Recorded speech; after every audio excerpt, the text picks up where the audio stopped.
Question number 11.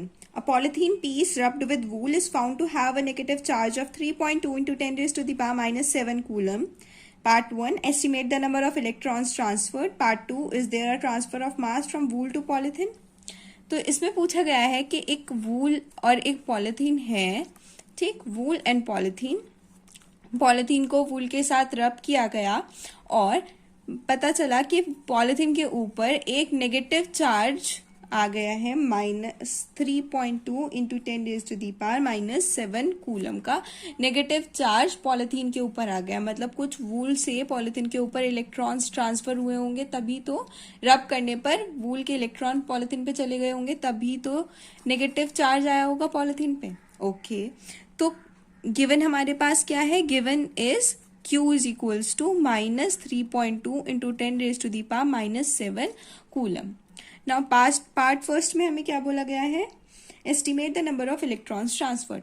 We know by the quantization of charge Q is equals to NE। Okay, so N is what? Q by E। यहाँ पर E क्या है? Electronic charge, N है number of electrons and Q है total charge. Total charge हमें यहाँ पे given है। E क्या होता है? इलेक्ट्रॉनिक चार्ज, वो होता है 1.6 into 10 raise to the power -19 coulomb. Okay, यहाँ पर हम वैल्यू पुट कर देंगे। N is equals to -3.2 into 10 raise to the power -7 coulomb upon E is 1.6 into 10 raise to the power -19 coulomb. E का charge होता है नेगेटिव में। Okay, तो ये दोनों कट कर देंगे, 2 नेगेटिव से negative sign cancel, 10 raised to the power 12. So 2 into 10 raised to the power 12. This much number of electrons are transferred from wool to polythene. Part number 2 में हमसे पूछा गया है, is there a transfer of mass from wool to polythene? क्या wool से polythene पर कुछ मास भी ट्रांसफर हुआ है? मास तो तब ट्रांसफर होगा ना जब यहाँ से जो पार्टिकल वूल से पॉलीथीन पे जा रहा है उसमें कुछ मास होगा। तो क्या इलेक्ट्रॉन में मास होता है? यस, ऑफ कोर्स इलेक्ट्रॉन में मास होता है। कितना मास होता है? इलेक्ट्रॉन का एक फिक्स मास होता है 9.1 into 10 raise to the power -31 kg। इतना मास होता है। तो टोटल मास कितना ट्रांसफर हुआ है? Mass of electron into number of electron. ठीक, तो टोटल मास ट्रांसफर्ड कितना हुआ है? Mass transferred ME into N, number of electrons into mass of electron. Okay, 9.1 into 10 raised to the power -31 into what is in 2 into 10 raised to the power 12। इतना kg mass transfer हुआ है। 1.82 into 10 raised to the -18 kg आएगा इसको multiply करके answer. Okay, तो इतना kg mass transfer हुआ है फ्रॉम वूल टू पॉलीथीन। तो आपको ये नहीं दिख रहा है कितना कम मास है? 10 रेज टू द -18, तो कितना बिल्कुल नेग्लिजिबल मास ट्रांसफर हुआ है वूल से पॉलीथीन पर। इसलिए हम जब उसको मेजर करेंगे फिजिकली तो हम उसको ऑब्जर्व नहीं कर पाएंगे, बट मास तो ट्रांसफर हुआ है। और कितना हुआ है? This much. क्वेश्चन नंबर 12 और 1.12, इसके 2 पार्ट्स हैं। First part, A part, 2 insulated charged copper sphere A and B have their centers separated by a distance of 50 centimeter. What is the mutual force of electrostatic repulsion if the charge on each is 6.5 into 10 raised to the power -7 coulomb? The radii of A and B are negligible compared to the distance of separation. अब इसमें बोला गया है कि 2 spheres हैं, sphere A and sphere B. Sphere A and sphere B. Each have a charge of 6.5 into 10 raised to the power -7 coulomb. इस पे भी और इस पे भी।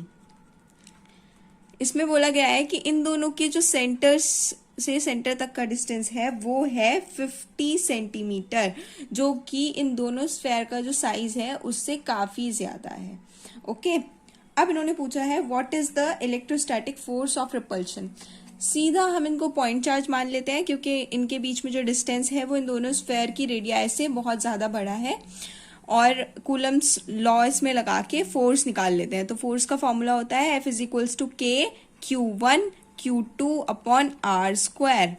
यहाँ पर गिवन क्या क्या है? Given Q1 is equals to Q2, दोनों इक्वल है, is equals to 6.5 into 10⁻⁻7 coulomb.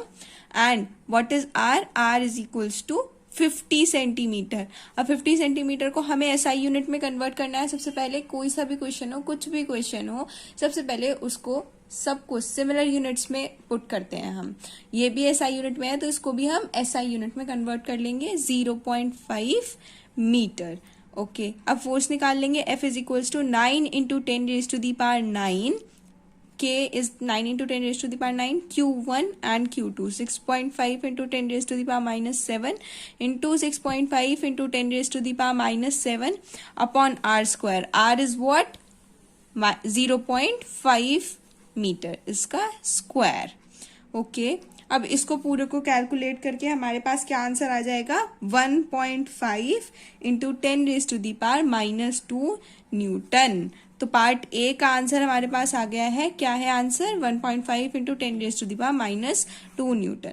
Now part B. What is the force of repulsion if each sphere is charge double the above amount and the distance between them is halved. अब इन्होंने बोला है कि अगर इन दोनों का जो चार्ज है वो तो डबल कर दिया जाए और ये जो डिस्टेंस है इसको हाफ कर दिया जाए, तो अब कितना फोर्स लगेगा? What is the amount of force now? So F का फॉर्मूला होता है के Q1. Q1 को क्या करा है हमने? डबल करा है. के डबल ऑफ Q1. Q2 को भी हमने डबल किया है. Double of Q2 upon R square. R को हमने हाफ किया है, R/2 का स्क्वायर. सो टोटल क्या हो जाएगा? के Q1 Q2. 2 into 2 is 4. 4 से मल्टीप्लाई कर देंगे अपॉन आर स्क्वायर तो है ही, 1/2 का स्क्वायर इंटू 1/2 का, सॉरी 1/2 रेसिप्रोकल हो जाएगा ना, 2 नीचे है तो 1/2 का स्क्वायर. तो 4 और 2 का स्क्वायर क्या होता है? 4. ठीक, 4 इंटू 4 ये अमाउंट, यही वाला अमाउंट है. ठीक, तो ये है F2, F डैश मान लेते हैं और ये F है तो इसको हम F लिख सकते हैं क्योंकि F की वैल्यू ये है. Okay, 16F. तो जो इनिशियल फोर्स है उसका 16 टाइम्स हो जाएगा. इनिशियल फोर्स हमारे पास कितनी थी? 1.5 इंटू 10⁻⁻2. तो 16 इंटू 1.5 इंटू 10⁻⁻2 न्यूटन. ये आंसर आ जाएगा और इसको हम मल्टीप्लाई कर लेंगे तो क्या आएगा? 0.24 न्यूटन. आंसर कितना आ जाएगा? 0.24 न्यूटन.